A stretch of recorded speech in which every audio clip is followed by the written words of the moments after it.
আজকে ঘুম থেকে উঠে মনে পড়লো আমাকে আজ একটু বাইরে যেতে হবে। লাস্ট কয়েকদিন ধরে ভিডিও শ্যুট করতে করতে এমনই সময়টা আমার হয়ে গেছে যে এক একটা ভিডিও বানাতেই প্রায় 2 দিন টাইম লেগে গেছে। প্লাস কয়েকদিন ধরে এত রিলস দেখছি কি বলবো। তাই আজকে আমি ঠিক করে নিয়েছি কোনো রকম ফোন আজকের দিনটা আমি ইউজ করবো না। আমার সেই চ্যানেলের ভিডিওটাও আসবে আমার চ্যানেলে, বাট আপাতত তোমরা এই ভিডিওটাই দেখো।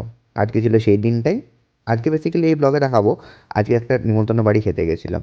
তাই আগে একটু নিজের ভালো করে স্কিন কেয়ার করে একটু সিম্পলভাবে সেজে গুজে বেরোনোর জন্য রেডি হলাম। লাস্ট কয়েকদিন ধরে আমার দাঁতের যে ব্রেসেলসগুলো লাগানো আছে সেগুলো নিয়ে একটু পেন হচ্ছে, তাই ডক্টরকে ফোন করেছিলাম।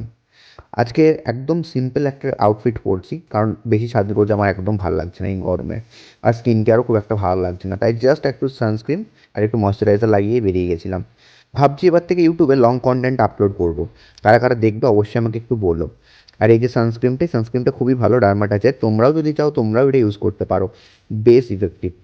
প্লাস আজকে যে এই ঘড়িটা আমি পরেছি এটা জাস্ট নর্মালি আমি কিনেছিলাম একটা দোকান থেকে, মাত্র 200 কি 300 টাকা নিয়েছিল, বাট বেশ মানায় আমার এই আউটফিটটার সঙ্গে।